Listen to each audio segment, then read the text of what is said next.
当我开始尊重自己的感受，一切开始变得不一样。我曾经习惯忽略内心的声音，只在乎别人怎么看我，在乎我有没有做对，说得好，表现得体。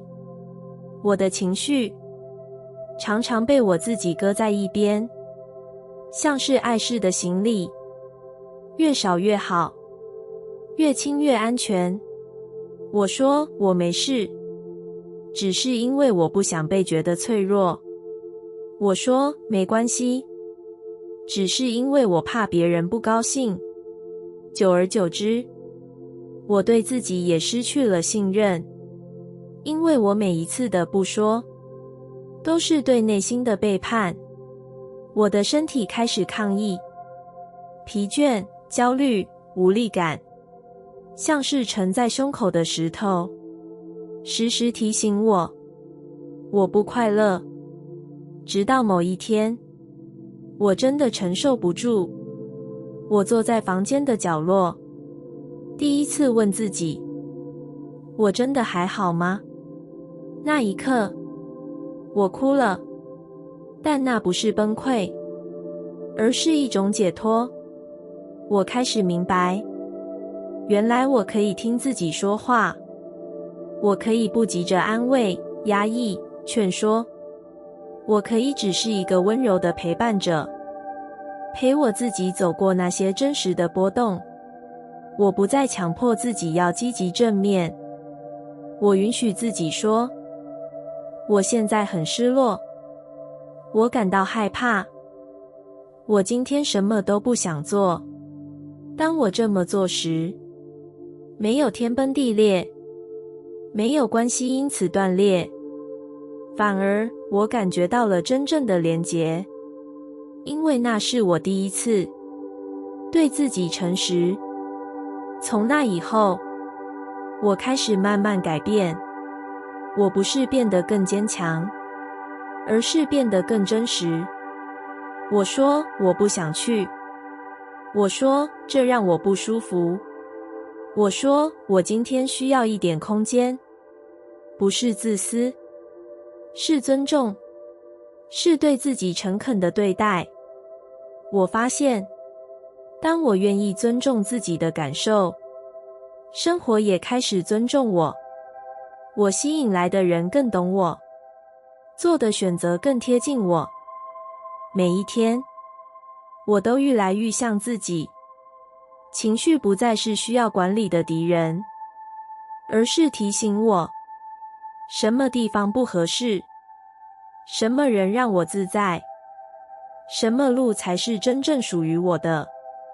从前我以为要改变世界，得先压抑情绪，藏起感受，成为理性的大人。但现在我知道，当我开始对自己温柔，当我尊重每一次内心的波动，世界也就开始回应我这份真诚。真正的力量，从来不是什么都不怕，而是我知道我怕，但我仍愿意站在自己这一边。真正的力量，是温柔地拥抱自己的不完美。我们都曾以为，力量是一种坚硬，是一种毫不动摇、永远正面、无懈可击的状态。我们学着压抑，学着有事也没事，学着在人前保持形象，在人后悄悄崩溃，以为这样才算坚强。我们将情绪贴上标签，焦虑是软弱，愤怒是不理性，伤心是失败。于是我们不敢承认自己累了、痛了、动摇了，因为我们以为这些会让我们失去价值。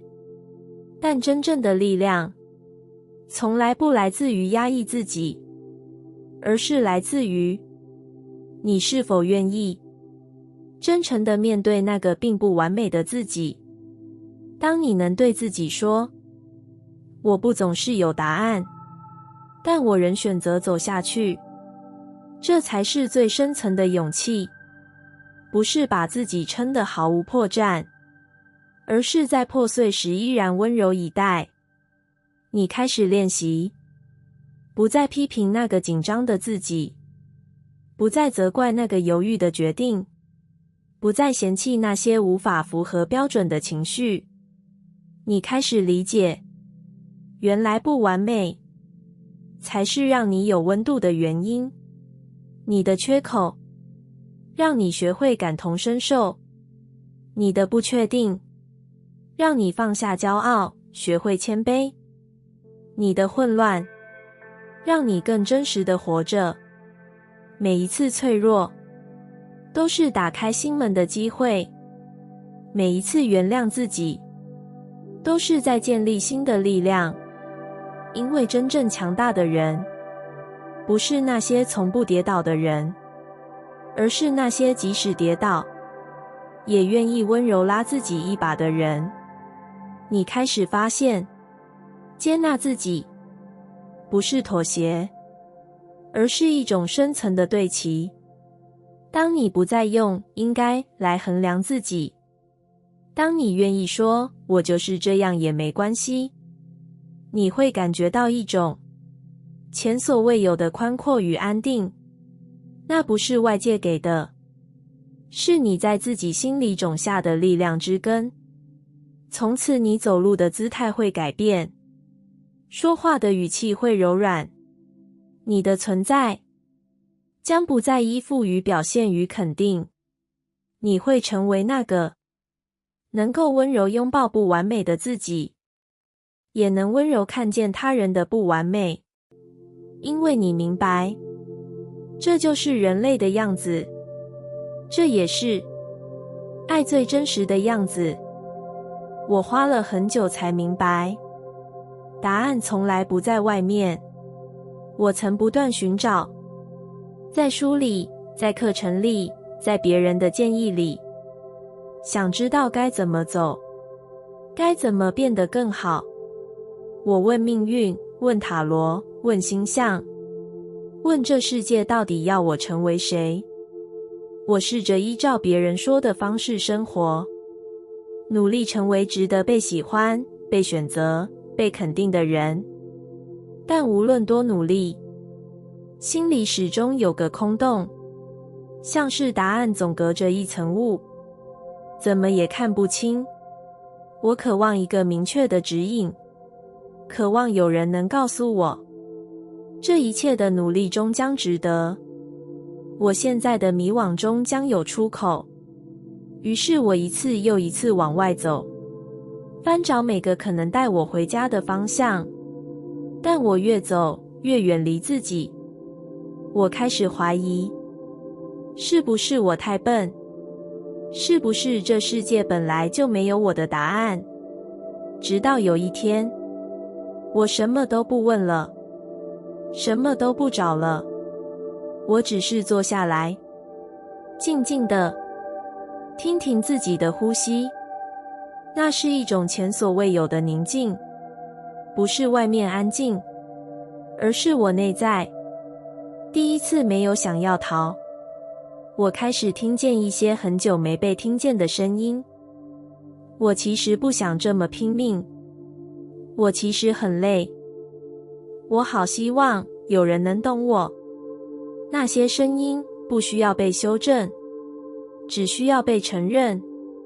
我哭了，不是因为悲伤，而是因为那一刻我终于知道，原来答案一直都在我心里，只是我从未安静到足以听见。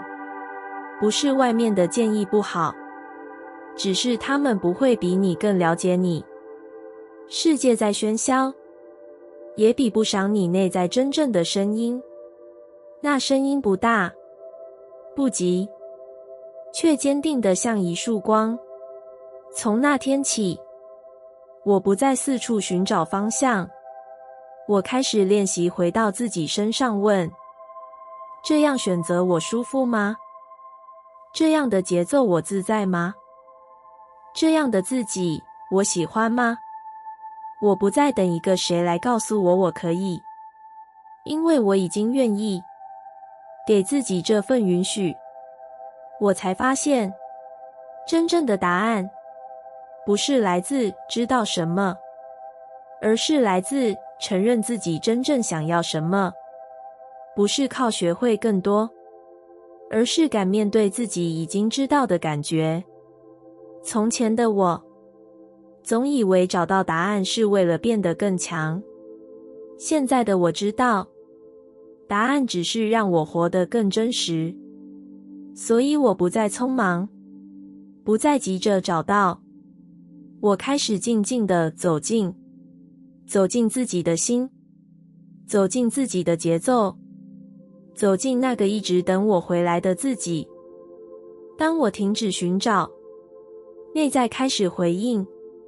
我曾用尽力气寻找方向、答案与意义，问时间，问宇宙，问每一个看起来有智慧的人，只为知道我的生命要走向哪里。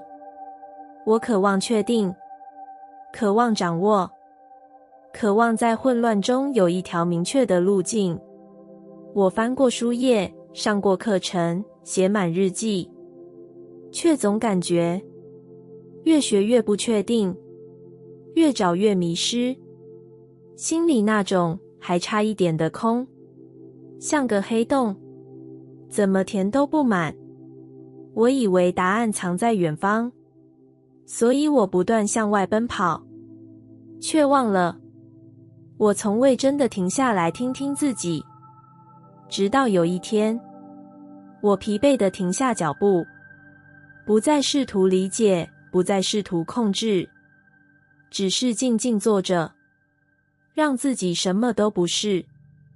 那一刻，空气变得清澈，时间变得慢，我的心里出现了第一道声音：你不用再找了，你只需要回来。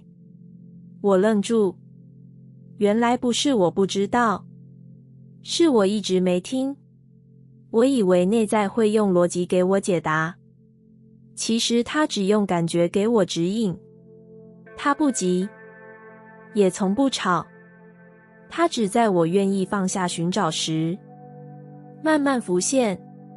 当我学会静下来，我发现那些答案不是突然出现，而是一直都在。我开始懂得分辨，什么是外来的声音，什么是来自我心的共鸣。我开始感受到，内在的智慧不像闪电，更像一条静静流动的河。你不去扰动它，它自然会带你前行。当我不再急着知道接下来怎么办，我才真正感觉到，当下其实已经足够。我不再用力思考，我开始细细体会。我不再追问为什么还没发生，我学会相信一切都有节奏。停止寻找不是放弃，而是选择信任。信任我的内在比我更知道，信任我的情绪、直觉与身体的语言，信任那些来来去去的感受都有它存在的理由。我不需要再去找正确的路，因为只要我对齐当下的自己，我走的每一步就是正确的。当我停止寻找，内在便开始回应，不再是呐喊，而是低语；不再是渴望拥有，而是愿意成为。而我终于明白，这世界上最深的智慧从来不在远方，它就在我内心的宁静里，一直都在。你不是迷路了，而是正走在回家的路上。这世界太大，人生太杂，我们学会依靠外界的方向，忘了自己本来就有一个内在的指南针。你曾经问过自己很多次，我到底在干嘛？我是不是又选错了？为什么我怎么走都找不到想要的感觉？你试着跟上别人的脚步，试着照着社会的地图前进，试着做对的选择，却越走越远，愈来愈不知道自己是谁。那不是因为你不够好，也不是因为你不够清楚，而是因为你正在走一条从未有人走过的路，你自己的路。这条路没有标志，没有地图，它只回应你的心，而不是外在的声音。所以当你感到迷惘，感到不安，那不是失败，是转向的提醒。你没有迷路，你只是离开了别人为你设计的轨道，正在学着倾听自己的脚步。这过程会有混乱，会有怀疑，但请记得，真正重要的路从来不会在开始时就清晰，它会在你选择相信自己的时候，一点一滴展开。你曾以为回家是回到一个地方，其实是回到一种状态。那个你不再怀疑自己，愿意拥抱当下的状态。当你愿意放下比较，不再追赶别人的进度，你会发现原来那条最对的路，就是现在这条你正在走的路。每一个绕路、错误、停下来喘息的时刻，都是旅程的一部分，都是让你慢慢记起自己的一部分。你不是在找新人生，你是在记得真自己，而那份真才是你的归处。请慢慢走，不用急。你没有落后，你也没错过。宇宙从未放下你的手，它只是要你重新握住自己的心。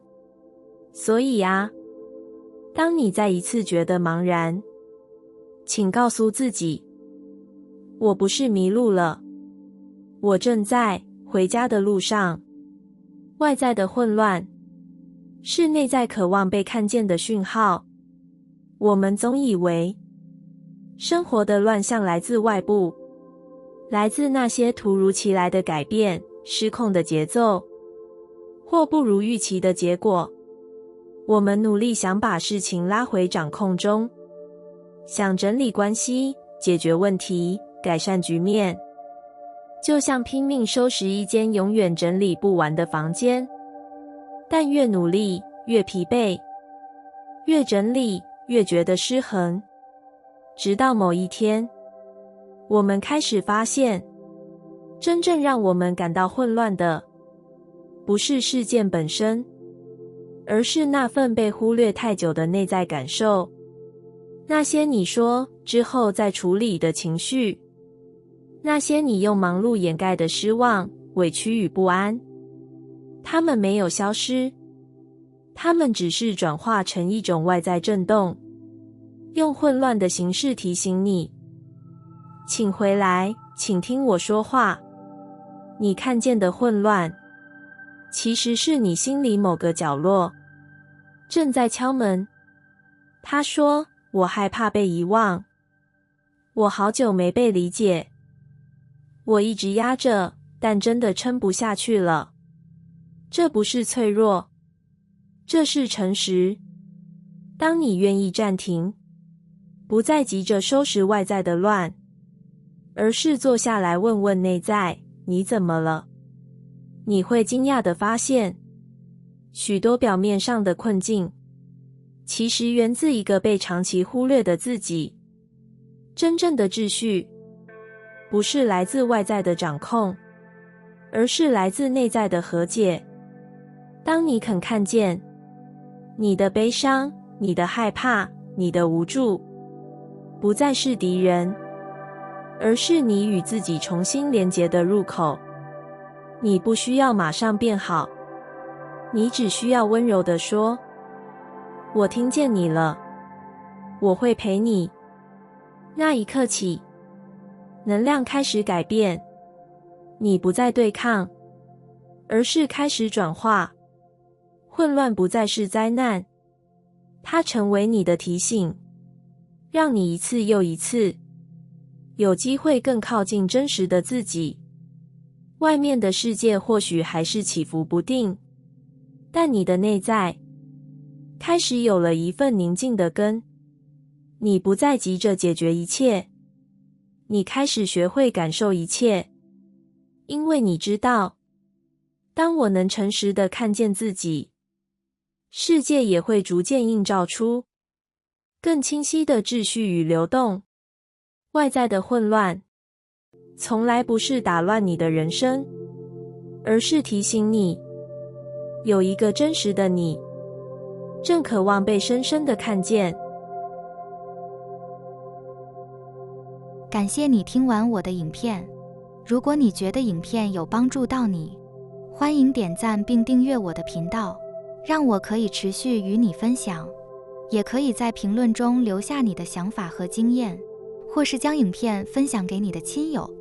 再次感谢你的收听，我们下次再见。